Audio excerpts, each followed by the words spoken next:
रंजन जी, नाला की सीट का मिजाज क्या रहा है? क्या यहाँ पर विधानसभा अध्यक्ष रविंद्रनाथ महतो एक बार फिर से परचम लहराएंगे? समीकरण क्या कहते हैं? देखिए, अगर हम नाला की सीट की बात करें तो रविंद्रनाथ महतो जो कि विधानसभा अध्यक्ष हैं, वो जीत का चौका लगाना चाहते हैं। लेकिन अगर आप उनकी जीत का मार्जिन देखिएगा तो वो बहुत ज़्यादा नहीं दिखेगा।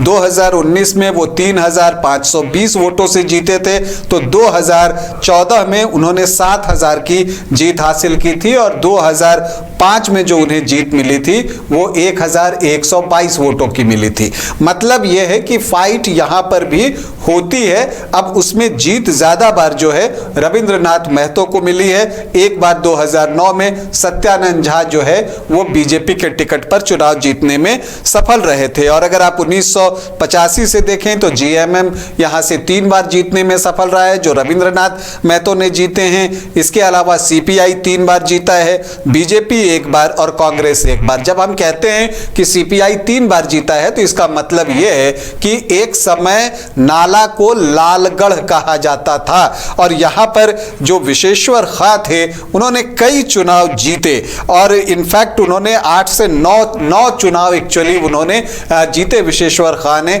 और अगर आप देखिए तो उसके बाद ही जो है फिर रविंद्रनाथ महतो ने जो है बागडोर संभाली है। यहां पर यादव वोटर्स जो हैं वो बहुत महत्वपूर्ण होंगे और उसी की वजह से बीजेपी ने माधव चंद्र महतो को इस बार टिकट दिया है सत्यानंद झा का टिकट काटने के बाद, क्योंकि यह माना जाता है कि जो माधव चंद्र महतो हैं उनकी यादव वोटरों पर एक पकड़ है। और अगर माधव चंद्र महतो जो कि पिछली बार भी आपको चुनाव लड़े थे तो उन्होंने बेहतर प्रदर्शन किया था, आजसू के टिकट पर चुनाव लड़ते हुए लगभग 9.5% वोट उन्होंने लाए थे। तो बीजेपी को लगता है कि अगर उनके जो 9.5% वोट हैं और उसमें अगर वो अपने 33% वोट जोड़ दे तो वो 42-43% के आसपास हो जाता है। यहां पर बीजेपी का खेल अक्सर या तो कभी आजसू खराब करता रहा है या जेवीएमपी खराब करता रहा है, तो इस बार ये दोनों साथ में हैं।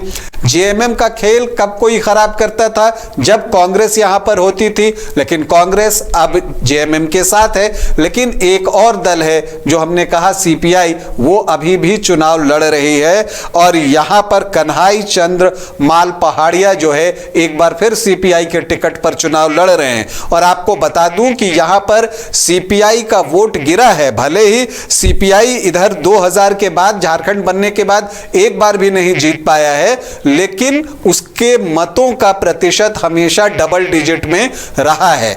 अब अगर इस बार भी सीपीआई के कन्हई चंद माल पहाड़िया अगर डबल डिजिट में वोट ले आते हैं, मतलब वो 10% से ज्यादा वोट लाते हैं, तब फिर रविंद्रनाथ महतो के लिए परेशानी बढ़ जाएगी, ये आप मानकर चलिए। तो अब रविंद्रनाथ महतो किस तरह से सीपीआई से वोट अपनी तरफ ट्रांसफर करते हैं, इस पर बहुत कुछ निर्भर करेगा। हालांकि यहां पर जो आदिवासी वोटर्स है उनकी संख्या बहुत अच्छी है, 37.5% के आसपास, और मुस्लिम जो हैं वो 9% के आसपास यहां पर हैं। तो अगर आप इन्हें जोड़ दें तो 37 में जब आप 9 जोड़ेंगे तो ये 46-46.5% के आसपास पहुंच जाता है। अगर ये पूरा वोट ट्रांसफर हो जाए रविंद्रनाथ महतो को, तब फिर उनकी स्थिति मजबूत हो जाएगी। लेकिन जब मैं उनके पिछले मत प्रतिशत देख रहा हूं तो वो वही 34, 35, 33, 28 इसी के आसपास जो है वो रहे हैं। मतलब इसमें से वोट निकलकर सीपीआई की तरफ जाता है, तो उसे वो कितना रोक पाते हैं, उसमें सेंधमारी को वो जितना रोक पाएंगे उतना ही उनकी स्थिति मजबूत होगी। और अगर वो ऐसा नहीं कर पाएंगे तो फिर ऐसी परिस्थिति में जो है नाला में बीजेपी को फायदा हो सकता है।